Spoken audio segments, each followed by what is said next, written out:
sax jàpp ñëpp. waaw y a eu tellement de malversation tellement de banditisme que mënuñu jàpp ñëpp quoi c'est pas possible. c'est pas possible.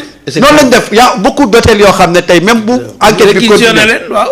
enquête bi bu continuer ñooñu gestion ñooñu doon gérer hôtel yi. dañ leen di kepp. effectivement parce que c'était dans l'opacité totale.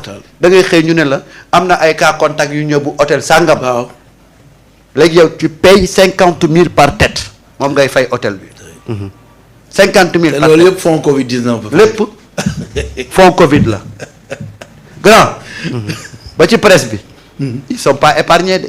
non bare na moom kay bare na lu nga xam ne bu ñu continuer enquête bi dina doy waar. gis nga yaa ngi doon wax léegi ci affaire yi Abdou Nguer. waaw Abdou Nguer dañ ko def garde à vue. Abdou Nguer tey biñ ko indee non seulement yemuñu ci la tax ñu woo ko tey mais dañ ko indil yeneen vidéo oui. dañ ko indil yeneen vidéo ci ay sorties yu mu defoon. bien sûr. ok ci ay sorties yu mu defoon moom waxul ne ki mu yabal mu génn di wax ak journaliste yi moom waxul ne vidéo yi du moom de mais def ne compte bañ ko def du comptam mais loolu il va le dire aux enquêteurs le problème ce n'est pas une question de compte. le problème est-ce que yow yaa def vidéo yooyu. est-ce que yaa ko wax wala waxoo ko. est-ce que yaa ko wax wala waxoo ko gis nga Pape Malick Ndour dem na fa tey. waaw gis naa ko. seeti ko vidéo yi ca buntu ba la taxaw. je suis venu apporter mon soutien à Abdou Nguer. et il était seul ah. vraiment foofu la ñuy yem ak yow. foofu soutien boo xam ne yow doo teg bët nit ki. du la indil añ du la indil sax benn banaana. c'est-à-dire que moo tax nit ñi dañu war a yeewu. yow dañ lay dugal ci ay problème ba pare xam nga tey na la wóor ne Abdou Nguer buy fanaan foofa ca fañ ko def garde à vue Pape Malick Ndour mu nga ca këram di lekk ay ganaaram moo tax les jeunes doivent se réveiller dañu war a yeewu ay nit jàppale di leen waxloo ay waxi dof bés bu ñu duggee ci problème lan la ñuy dem wër ci médias yi wala fexe ba gis benn journaliste je suis venu apporter mon soutien xoolal pare nañ ci fàtte nañ. et il était seul. ah ku weddi laajal Bougane Gueye Dany bañ ko yóbboo Tamba. ñoom Thierno Bocoum yañ fa demoon la muy guddi guddi yëpp ñibbisiwaat nañ. ñibbisi nañu ndax mënuñu woon fanaan ca tàngoor wa. ñi dañu war a yeewu. man en tout cas allez-y. man de gis nga. su may def man daal du may def j'assume mes responsabilités man maa ko def et je l'assume mais je n'accepterai jamais que des gens soient derrière moi pour des raisons de xaalis ak affaire yooyu ñu may manipuler bés bu ma nekkee ci problème ñu dem seen yoon jàpp seen njàmbur.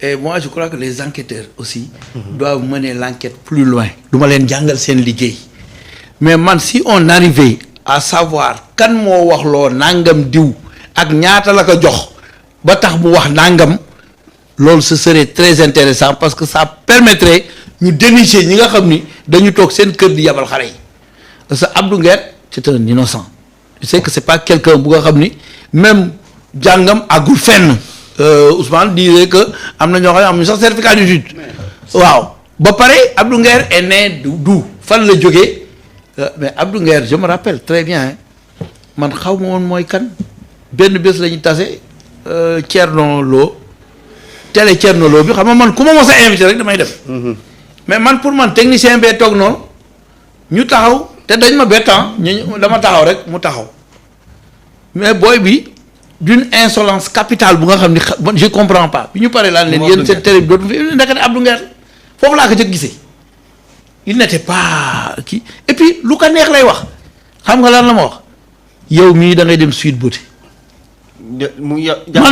man la wax mu ni dama lu ko neex lay wax quoi ma ne ko mais yow est-ce que xam nga li ngay wax mu ni ma da ngay dem Sweet Beauté ah bon mu ne ma ne ko bàyyi naa la suñu borom matul ñetti fan booy ba triande ka mooy sa booy ba booy bi du nit 10 millions la ko booy bi doo dem yoon booy et puis booy bu muus est-ce que dégg nga ko léegi tu l'entends pas teerewu na dem yoon mooy booy bi sant Mbaye ay booy Mbaye booy bi jëloon sama portable ba Sidi Ahmed Mbaye ko yow da ngaa bokk ci victime yi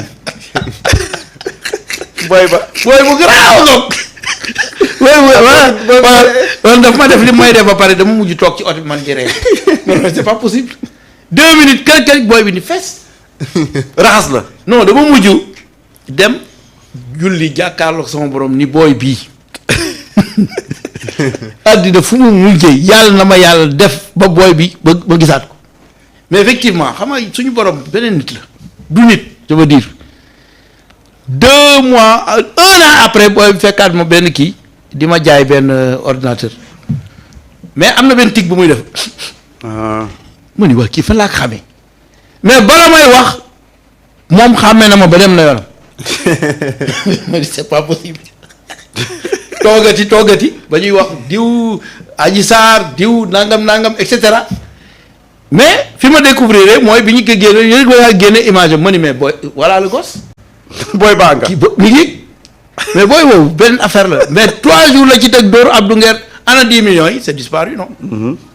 ana booy ba dem na yoon. déggatuñu quoi mais est-ce que yaakaar ni tey jii suñu justice bi am na occasion nag pour xëy na régler waale kii yu bari parce que tey genre classe Abdou Nguer gi ak ñeneen ñoo xam ni ñi ngi woowee seen ay chroniqueur doyen bari nañ ay extraits yoo xam ni am nañ ko fi ñu Sénégalais yi dagg ci ñoom yoo xam ni bari na lu ci Sénégalais yi di ñaawlu ci ay wax yoo xamante ni si nii waree su ko wax ci pays wala waree su ko wax kilifa loolu ce n'est plus du question justice léegi c'est une affaire de Ousmane Sonko et il l'a dit aujourd'hui Ousmane Sonko a sifflé la récréation. La fin de la récréation, c'est fini. La fin de la récréation. C'est-à-dire que le problème ce n'est plus une question de ay justice ak ay quoi que ce soit. Le chef du gouvernement de surcroît l'artisan du projet nee na day dakk nee na da ngeen ma ko doon wax te yëguma ko. léegi nag désormais dinaa ci dugal sama loxo. jeex na. C'est-à-dire que voilà le sens de la sortie de Ousmane Sonko. De la responsabilité, il a pris ses responsabilités. Il a pris ses responsabilités devant les Sénégalais. gis nga. Kébé. dama la koy waxaat une fois encore gis nga projet bi Ousmane fawu ci kafu ci xam na sacrifice yi Sénégalais yi def. pour ñu agsi fii. Ousmane ne va jamais accepter ak ku mënti doon ngay yàq projet bi. gis nga ku mën a faire face au tout puissant Macky Sall et son régime. doo ay quelques mbir yu nekk ci biir système ñooy jaaxal Ousmane. Ousmane connaît bien l'administration gis nga lii xoolal. te xam nga Ousmane du waxantu quand il te dit que c'est fini c'est fini c'est fini. C'est-à-dire que Ousmane va prendre ses responsabilités dafa am benn temps d'observation wax naa ko fi ay jamono. ma ne leen. noonu lay def gis nga le régime là ils sont très intelligents.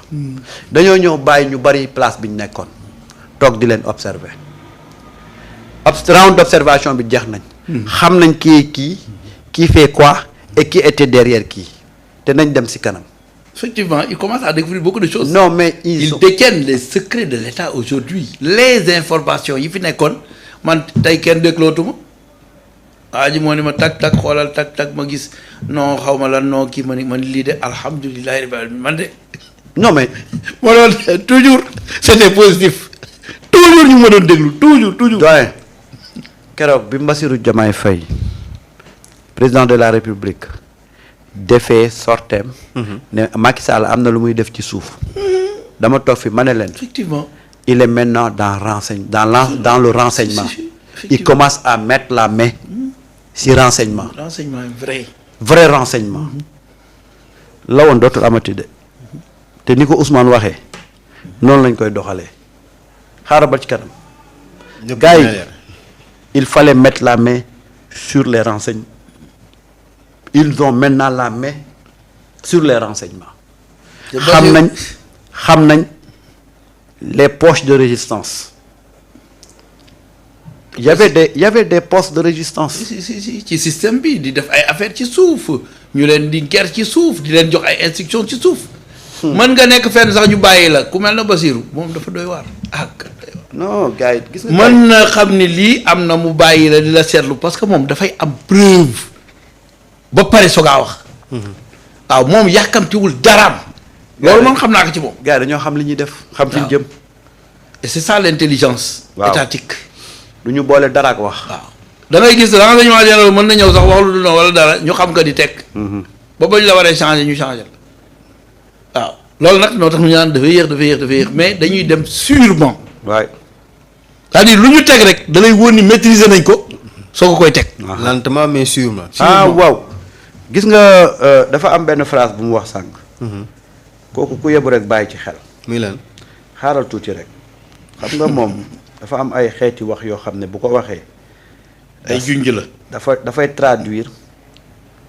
dafay traduire déjà quand il dit injure publique ce sera zéro tolérance. Diffusion de fausses nouvelles ce sera zéro tolérance que chacun assume muy benn am na beneen bu mu wax aussi xaaral ma ñëw ci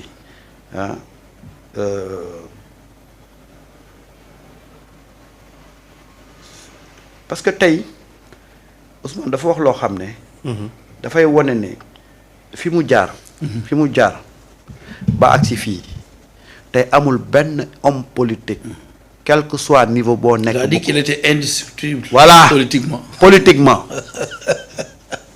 non parce que dafa ko teg ci yoon. gars yi il faut ñu bàyyi xel. xam nga ki ngay détruire da ngay am un argumentaire boo xam ni da ngay wane ni deful nangam de bonne foi mi ngi nangu nangam. te moom loolu kenn mënul fexe mu def ko te li jiitaloon Macky Sall muy ay richesse ay privilèges ak ay prébendes jiitalu ko.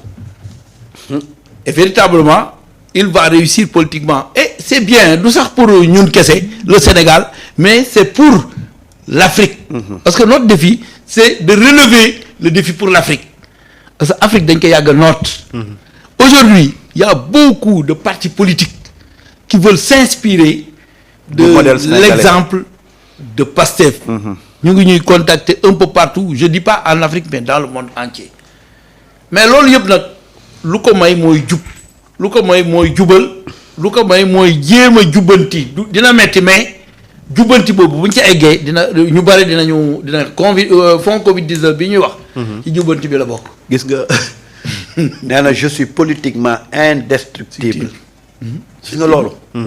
ça traduit beaucoup de choses. que gis nga bu ngeen ñëwul ñu politique def ko ci politiquement correct. amul lu ngeen di mën a def ba ébranler ma parce que ñii ki leen yilifoon moom la xeexal ba am tey ndam te kooku il était puissant parce qu'il était président il avait l'armée il avait la gendarmerie la police la justice la presse une partie de la presse ou la grande partie de la presse comme kooku moo ko mënta détruire du ñii ñoo koy détruire c'est-à-dire que loolu nit ñi dañ ci war a bàyyi xel et bu ñu foog ne Ousmane responsabilité premier ministre teg na ko foo xam ne ba nga xam ne bu waree wàcc ak yéen raag ak yéen politiquement du ko def déedéet Ousmane poste de premier ministre bi diisul ci moom bu ko waree def da koy def mais bu ñu waree wàcc ci politique wax na leen ko sax fi ngeen ñuy woo terrain boobu ñoo leen ko gën a mën c'est-à-dire que les gens ils doivent aujourd'hui harmoniser leur position